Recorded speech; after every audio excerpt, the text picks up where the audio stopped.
नमस्कार, मैं अशोक कुमार पांडे। स्वागत है आपका टीसीएच पर। हाजिर हूं मिडिल ईस्ट की सारी अपडेट्स लेकर। यावर लैपिड जो विपक्ष के नेता हैं इजराइल के अंदर, उन्होंने कहा है कि अब गजा का वार भी हर हाल में खत्म होना चाहिए। यही नहीं, जो लोग अगवा किए हुए लोग हैं, जो बंधक हैं हमास के पास, उनके परिवारों के लोगों ने भी फिर से कहना शुरू किया है कि गजा के अंदर जंग रुकनी चाहिए। जर्मनी के चांसलर, जर्मनी एक ऐसा मुल्क है जो हमेशा इजराइल के साथ खड़ा रहता है। यहां तक कि ईरान के साथ भी जो लड़ाई हुई उसमें वो लगातार इजराइल के साथ खड़ा था। इजराइल को जो देश हथियार भेजते हैं उसमें पहले नंबर का अमेरिका है, दूसरे नंबर का जर्मनी है। लेकिन जर्मनी के चांसलर ने कहा है कि अब वक्त आ गया है जब गजा के अंदर भी सीज फायर होना चाहिए। यही नहीं, कतर के जो प्राइम मिनिस्टर हैं मोहम्मद बिन अब्दुर्रहमान, जो वहां के विदेश मंत्री भी हैं और प्राइम मिनिस्टर भी हैं, उनका कहना है कि पूरे मिडिल ईस्ट में जितने बवाल चल रहे हैं उसमें सबसे बड़ा रोल गजा का है। जब तक गजा में शांति नहीं होगी तब तक मिडिल ईस्ट में पूरी शांति नहीं होगी। दरअसल ईरान के साथ जो सीज फायर कह लें या ट्रूस कह लें जो हुआ है इजराइल का, उसमें तमाम लोगों के ये सवालात थे कि गजा को क्यों नहीं शामिल किया गया। मैं भी उन लोगों में से हूं जो ये चाहता था कि गजा को भी इसमें शामिल किया जाता और जंग साथ में खत्म होती। यह सच है कि गजा अगर इसमें शामिल हो जाता तो मामला बड़ा हो जाता। गजा नहीं शामिल है तो सवाल उठ रहे हैं। लेकिन ईरान की भी अपनी मजबूरियां हैं। ईरान ने इजराइल को एक तरफ तो कर दिया, लड़ाई ये बहुत शानदार तरीके से लड़ी ईरान ने, लेकिन आप जानते हैं लंबे समय से सैंक्शन झेल रहे ईरान के लिए भी इसकी इकोनॉमिक कास्ट कम नहीं है। दरअसल भारत में खासतौर पर लोग बहुत ज्यादा खुश हैं। लोगों को ऐसा लग रहा है कि बस सब कुछ हो गया, लेकिन समझना चाहिए नुकसान ईरान का भी बहुत हुआ है। इजराइल की हार हुई है, जबरदस्त हार हुई है, लेकिन नुकसान ईरान का भी बहुत ज्यादा हुआ है। अगर माली नुकसान की बात करें, जान के नुकसान की बात करें, तो ईरान का नुकसान भी कम नहीं हुआ है। सारी दुनिया उससे ट्रेड बंद कर चुकी है। केवल चाइना है, रशिया है, कुछ और मुल्क हैं जिससे उसका ट्रेड होता है।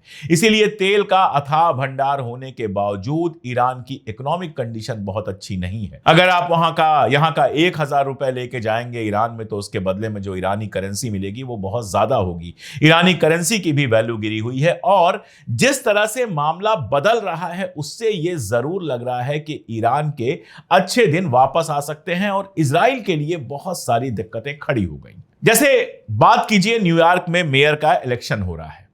अब न्यूयॉर्क के मेयर में वहां आप जानते हैं डेमोक्रेटिक पार्टी के अंदर चुनाव होता है जिससे डेमोक्रेटिक पार्टी का कैंडिडेट आता है, रिपब्लिकन पार्टी के अंदर चुनाव होता है जिससे रिपब्लिकन कैंडिडेट सामने आता है। इसको प्राइमरी कहते हैं। अब डेमोक्रेटिक के जो प्राइमरी इलेक्शन हुए उसमें जोहरान ममदानी चुनाव जीते, ये छोटी बात है, छोटी नहीं है, लेकिन ये एक अलग बात है। हम लोगों के लिए ये ज्यादा खुशी की बात इसलिए है क्योंकि जोहरान ममदानी का हिंदुस्तान से ताल्लुक है। उनकी माताजी मीरा नायर को एक शानदार फिल्म मेकर के रूप में हम लोग जानते हैं और उनके पिताजी जो हैं वो गुजरात से गए थे, तो वो आप कह सकते हैं इंडियन ओरिजिन के हैं ही वो, तो वो एक खुशी तो है ही। लेकिन उन्होंने जिसको हराया है, एंड्रयू कमो, वो इजराइल का समर्थक है। मैं आपको स्क्रीन पे इजराइल के अखबारों का रिएक्शन दिखा रहा हूं। ऐसा लग रहा है जैसे इलेक्शन तो न्यूयॉर्क में हो रहे हैं, लेकिन शौक लग रहा है इजराइल के अंदर, क्योंकि वो जिसके खिलाफ चुनाव लड़ रहे थे, एंड्रयू कमो, वो घोषित रूप से इजराइल के समर्थक हैं। तो इजराइल के अखबार छाप रहे हैं कि प्रो इजरायली जो कैंडिडेट थे कमो, वो हार गए। उनको दुख इस बात का है कि एक ऐसा कैंडिडेट जीता है जिसने कहा कि अगर मैं न्यूयॉर्क का मेयर बन जाता हूं और नेतन्याहू न्यूयॉर्क में आता है तो आईसीसी के वारंट का पालन करवा के उसको मैं गिरफ्तार करवा दूंगा। तो ऐसा लग रहा है कि कहीं ना कहीं अमेरिका में भी इजराइल के खिलाफ हवा बन रही है, या कहें इजराइल की हवा बदल रही है। मैं आपको 2-3 एग्जाम्पल देता हूं। एक सीनेट मेंबर हैं मार्जोरी टेलर ग्रीन, और ये रिपब्लिकन है, डेमोक्रेट नहीं है, ये रिपब्लिकन है, ट्रंप की पार्टी के हैं। इनका एक ट्वीट देखिए, ये कहती हैं, there was once a great president that the American people loved, he opposed Israel's nuclear program and then he was assassinated.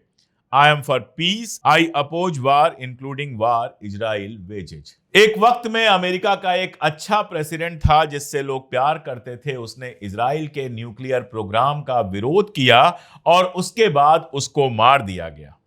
बात कर रही हैं जॉन एफ कैनेडी की, जिनकी हत्या हुई थी। गाड़ी में जा रहे थे, गोली मारी गई थी और उनकी हत्या हुई थी।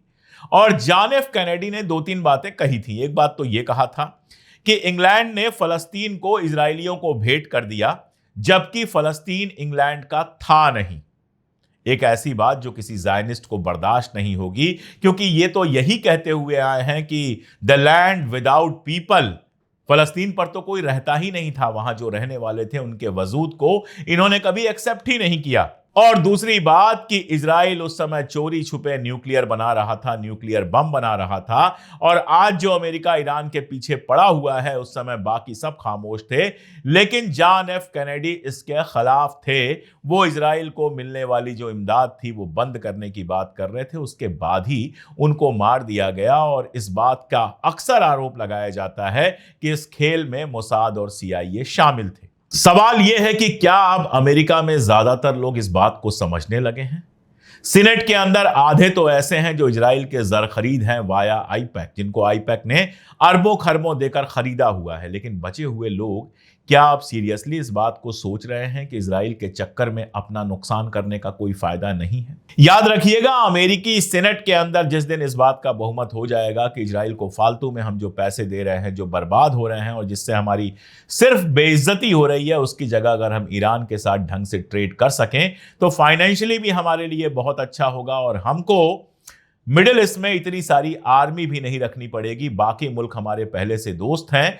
फलस्तीन एक आजाद मुल्क बन जाए, ईरान के साथ बिजनेस होने लगे, आतंकवाद खत्म हो जाएगा, आपको अपनी आर्मी रखने की जरूरत नहीं पड़ेगी और सारी दुनिया पहले से ज्यादा बेहतर होगी। नुकसान अगर किसी का होगा तो सिर्फ और सिर्फ इजराइल का होगा।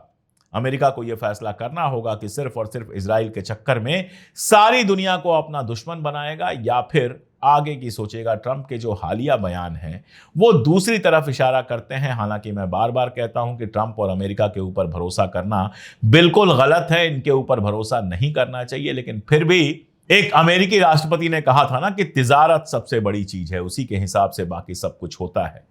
अगर वाकई अमेरिकी ये सोचने लगे और इजराइल के अंदर ईरान के अटैक के बाद जो पैनिक फैला है, जो उसका ये हवा खत्म हो गया है कि हम तो अजेय हैं, हमको कोई हरा नहीं सकता है, वो मिडिल ईस्ट की राजनीति को पूरी तरह से बदल देगा।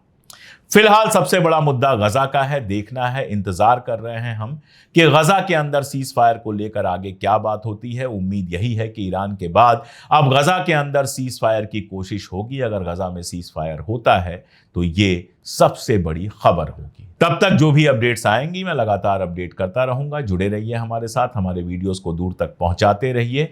आप हैं तभी हमारे पास वो ताकत है कि हम बिना डरे बिना झुके वो सच बोलते हैं जो ना नेशनल मीडिया बोलना चाहता है और ना ही इंटरनेशनल गोदी मीडिया। आज के लिए इतना ही, बहुत शुक्रिया।